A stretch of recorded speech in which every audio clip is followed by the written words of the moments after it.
What's up, you guys? Godzilla Fan Freaks coming at you today with another figure review. And today we do not have Origins, we do not have Classics, we do not have the Masterverse Revelation figures. Today we actually have a figure from Super 7. So we are taking a look at the Super 7 Skeletor. I forget exactly what this figure is called, but he is... You know, this was Super 7's take on like the vintage look figures, but they did them after the filmation series. So this is a kind of vintage filmation Skeletor figure. I love it. He looks awesome.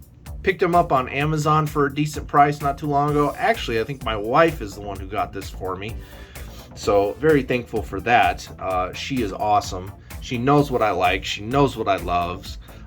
She knows basically what I have in my collection. So if she really doesn't know what to get me, all she has to do is walk in here and look at things. And she's like, oh, he's already got that. Oh, he already has that. But he doesn't have this. So thank you to her for, I think she got this for me for my birthday, which was probably a couple years ago on my birthday now. So anyway, let's just get straight on into this figure review, and let's go over paint applications, because this is an awesome Skeletor. I love that it is 100% like a vintage mold. He doesn't have any added articulation like Origins. He's in that 5.5 scale, but he just has that filmation paint and sculpt, and it just looks great. As far as his main body himself, he has a very glossy light blue, as you can see. It's very shiny. Still looks good nonetheless. His armor is that very nice kind of like matte purple. Same thing with his hood, loincloth and everything down here. His boots, it's all that matte purple.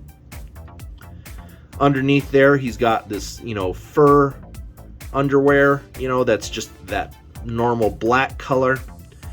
And then you get on into the face, it has a very nice, bone tone basically color. It's not necessarily green or anything like that. It's just a bone tone, but it looks really, really nice, like an ivory almost, like a bone ivory. And then of course you have blacks that fill in his eyes and his nose individually, with the teeth. And then, of course, the insides there on his jaws look really, really nice. As far as detail goes, again, just going right back to Masters of the Universe, big, giant, power, muscle man in your face.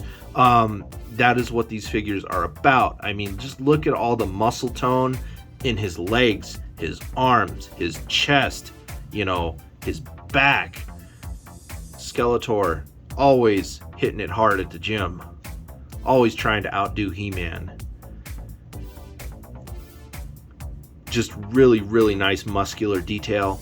Armor here, it's what you would expect. You got the crossbones here, you got these flaps up here for the shoulders, flaps down here for his loincloth, you got the fur in there for his underwear.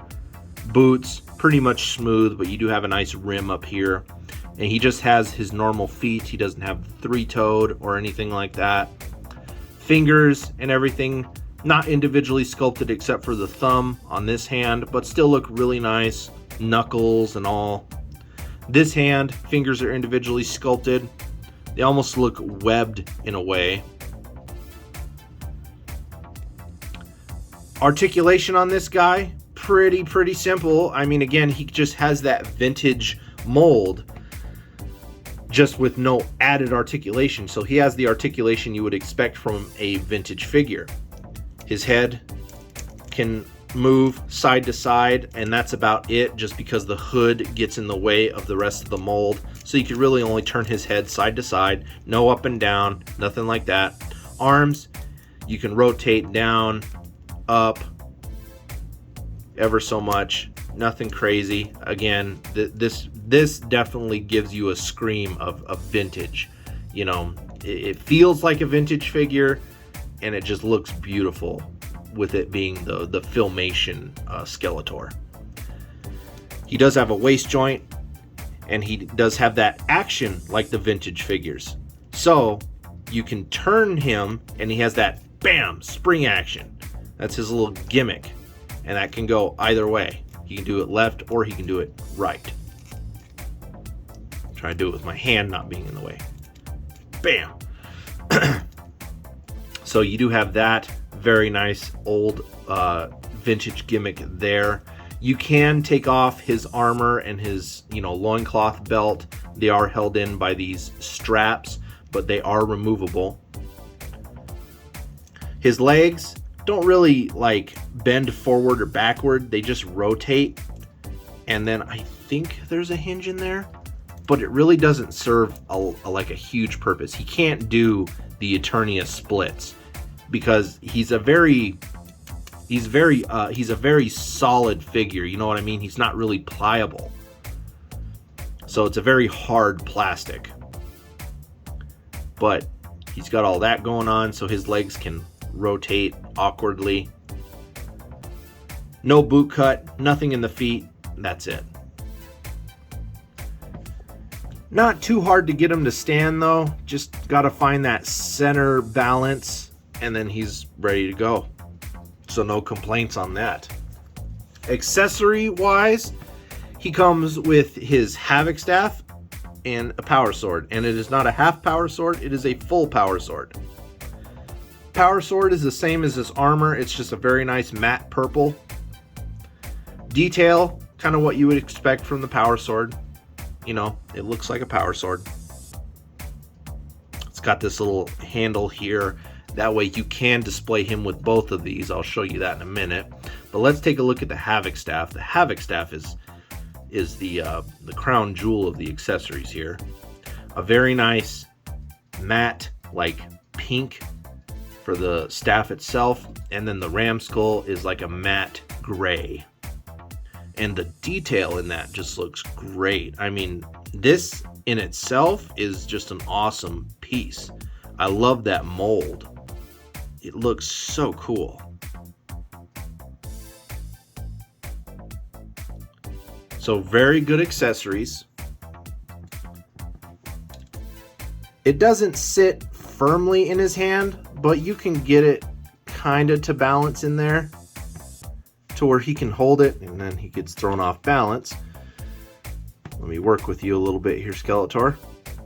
That way we can show all the people how cool you are. Work with me though. I need you to work with me. So there he is with the Havoc staff. And then, even though this is more of an open hand, you could still put the sword in it. Because you see the handle there? All you got to do is loop that over his fingers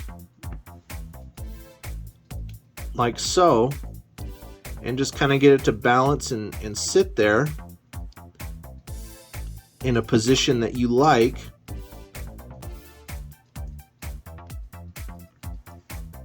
And there you go.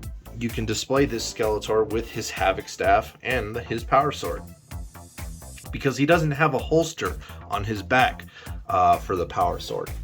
I suppose you could probably just like shove it through one of the straps, but it would look kind of ugly. You probably actually wouldn't even be able to see it, considering how massive his top part of his body is. But anyway, that just about does it for this figure review, you guys. I hope you guys enjoyed. Again, I don't do size comparisons with anything Masters of the Universe. It's just, mainly a Godzilla channel. I'm dabbling in Masters of the Universe because it's also something that I love, but there's some things that I'm going to skimp out on the figure reviews versus when I do like a Godzilla or a Kaiju figure review. Since that's more of what I do the whole 9 yards, but really all I'm cutting out in these figure reviews are the size comparisons, which in reality, again, he's the same size as an Origins figure or the vintage, so he'll fit in with anything with that 5.5-inch scale. So go off of that. And but really good figure. I still think you can pick him up for a decent price. I think he's still on Amazon. I think he's like around that $30, maybe even $40 mark. But guys, it's worth it. It is a great figure. It gives you that full vintage feel. You know what I mean? Because it is legitimately a vintage mold. So It doesn't have any of the added articulation like Origins does, but it just gives you that that 100% feel of a throwback. That Origins, you know, Origins kind of gets it, but then with the added articulation, that just adds more to it. Here, if you're getting what I'm saying, this is like, it gives you that feel of a 100% vintage. Anyway, you guys, like always, we are Godzilla Fan Freaks. Please comment, like, and subscribe. Atomic blast that notification bell. Don't forget to like and follow Godzilla Fan Freaks on Facebook. Don't forget to follow Godzilla Fan Freaks over on Instagram as well. Tune in every week for my episodes of Kaiju Chill O'Clock that I do live with you guys, starting on YouTube, moving to Facebook, and then finally Instagram Live. Lots of fun going on there with those segments. Lots of good questions that come through. Just hanging, chilling out, snacking with you guys. Just having a good old time. So anyway, you guys, like always, we are Godzilla Fan Freaks, and we will see you in the next video. Thank you.